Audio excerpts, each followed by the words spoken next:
Last பெஞ்ச்ல இருந்தா doctor குடுகுடுன்னு என்சிங்க நடுவில் ஓடி வர்றது, இதையும் சேர்த்து ஸ்பிளிட் ஸ்கிரீன்ல காட்டுங்க.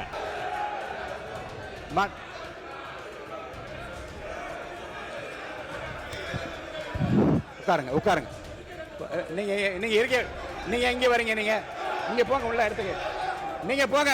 மதுரை நீங்க போங்க. முதல்ல மாண்பு உறுப்பினர் கொஞ்சம் அமருங்க. எல்லாம் அமருங்க, எல்லாம் அமருங்க. இருங்க, நீங்க அமருங்க, இருங்க, அமருங்க, எல்லாம் அமருங்க, அமருங்க, அமருங்க, அமருங்க. நாங்க அதை கேட்டு அதிர்ச்சி அடைஞ்சோம்.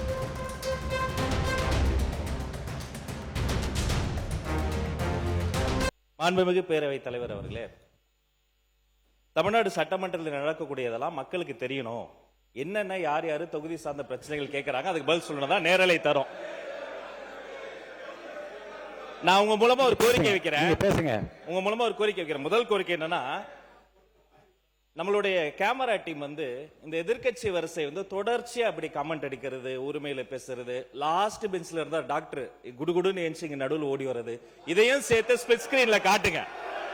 இரண்டாவது, மதிப்பிற்குரிய எதிர்க்கட்சி தலைவர் அவர்கள் பேசுகிற போது லைவ் பத்தி சொன்னார். உண்மைதான், அவங்க வந்து நேரலையை வந்து கடந்த ஆட்சியில மதிப்பிற்குரிய முன்னாள் முதல்வர் அண்ணா மு க ஸ்டாலின் ஆட்சியில அதை தொடர்ந்தாங்க. ஆனா ஒரு நேரலை என்பது வெறும் ஆளுங்கட்சிக்கு சாதகமா இல்லாம முதல் முறை ஆட்சி நேரலை மட்டுமல்ல, முழுமையான நேரலை என்பது வெற்றி தலைவருடைய ஆட்சியில தான் தொடர்ந்து கொடுத்துக்கிட்டு இருக்கோம். மதிப்பிற்குரிய பேரவைத் தலைவர் அவர்கள் நெற்றிக்கண் திறப்பினும் குற்றம் குற்றமேனு நடுநிலையோடு ஒரு கட்சி இரு கட்சி இல்லாமல் அனைத்து கட்சி உறுப்பினர்களினுடைய குரலும், இந்த குரலற்றவர்களின் குரலாக இருக்கக்கூடிய அனைத்து கட்சிகளினுடைய குரலும் பதிவாக வேண்டும் என்பதற்காக தான் சிறப்பாக செயல்பட்டு இருக்கீங்க.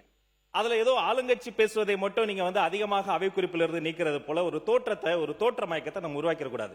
யாரு எந்த கட்சியை சார்ந்தவர்கள் மரபு மீறி எந்த வார்த்தை சொன்னாலும் நீக்கக்கூடிய நடுநிலையான சபாநாயகர் இந்த மாமன்றத்துக்கு கிடைத்திருக்கிறது என்பதை நான் சுட்டிக்காட்டுகிறேன். இன்னொரு விஷயத்தை நினைவு கூற விரும்புறேன். மதிப்பிற்குரிய பேரவைத் தலைவர் சேம்பர்ல ஒரு முறை ஒரு முக்கியமான கேள்வி வந்தது. நாங்க அதை கேட்டு அதிர்ச்சி அடைஞ்சோம். என்னன்னா, கடந்த 2 ஆண்டு காலமாக இந்த நேரலைய அரசுக்கு சொந்தமான ஆல் இந்தியா ரேடியோவிலே கொடுக்காம நிறுத்தி வைத்ததாகவும், நீங்க கொடுப்பீங்களான்னு வந்து மதிப்பிற்குரிய பேரவைத் தலைவர் கிட்ட நான் இருக்கும்போது கேட்டாங்க. இதை குறித்து கலந்து ஆலோசித்து தொலைக்காட்சி மட்டும் கிடையாது, வானொலியிலையும் நேரலை போட்டு குக்கிராமத்தில் இருக்கவங்கள கேட்கட்டும் முடிவெடுத்த சபாநாயகர் நீங்க. இந்த நேரத்தில் அதற்காக உங்களுக்கு நான் நன்றியும் சொல்லிக்கிறேன். அதன் பிறகு எங்களுடைய மாண்புமிகு தமிழ்நாடு முதலமைச்சர் எப்போதும் எதுவாக இருந்தாலும் ஒரு சின்ன செய்தி, அது வந்து ஒரு விஷயம் வந்து வந்தா கூட பள்ளிக்கல்வித்துறை சார்பாக உடனே தொலைபேசியில் அழைத்து அது குறித்து கடுமையான நடவடிக்கை எடுக்க சொல்லுவார். இந்த மாமன்றத்தில் ஆல்ரெடி அந்த ஃபைல்ஸ் இருக்கிறதே ஒரு சுட்டி காமிச்சார். அந்த இஷ்யூவே நான் தான் ஏஞ்சி சொன்ன, அவர் ஆதாரத்தை எடுத்துட்டு போறாரு அப்படின்னு. இந்த நேரத்தில் அவர் சாதாரணமா இருந்தாலே அதெல்லாம் பண்ணாத போறாரு.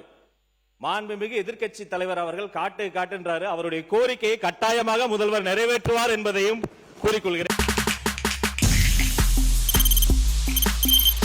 தவிர்க்க முடியாத தம்ப்நெயில்ஸ், கலக்கலான கண்டென்ட்ஸ், சினிமாவும் சீரியஸ் பிரச்சனைகளும், பல வருடங்கள் இடைவெளிக்கு பிறகு இந்த படத்துல ஒரு கலகலப்பும் கைகலப்பும், Me too, love you. Thank you so much. Mass ஏத்துறது போயிட்டே தான் இருக்காரே தவிர பிரேக்கே இல்லாமல் பிரேக்கிங் நியூஸ் சொல்லும் தந்தி டிவி ஆப். இன்ஸ்டா தலைமுறை வரை இறங்கி அடிக்கும் தந்தி டிவியின் டிஜிட்டல் எக்ஸ்க்ளூசிவ். அது தண்ணிக்குள்ள போகும்போது ஹேங் ஆயிடுச்சு. உங்களுக்கு விஜய் சார் எந்த அளவுக்கு ரொம்ப பிடிக்கும்? Of course, Malayalis are huge Vijay sir fans. ரெண்டு பேருமே ரொம்ப பிடிக்கும் எனக்கு. தந்தி டிவி ஆப்பை இலவசமா டவுன்லோட் செய்யுங்க. ஃபாலோ பண்ணுங்க, சப்ஸ்கிரைப் பண்ணுங்க, என்ஜாய் பண்ணுங்க.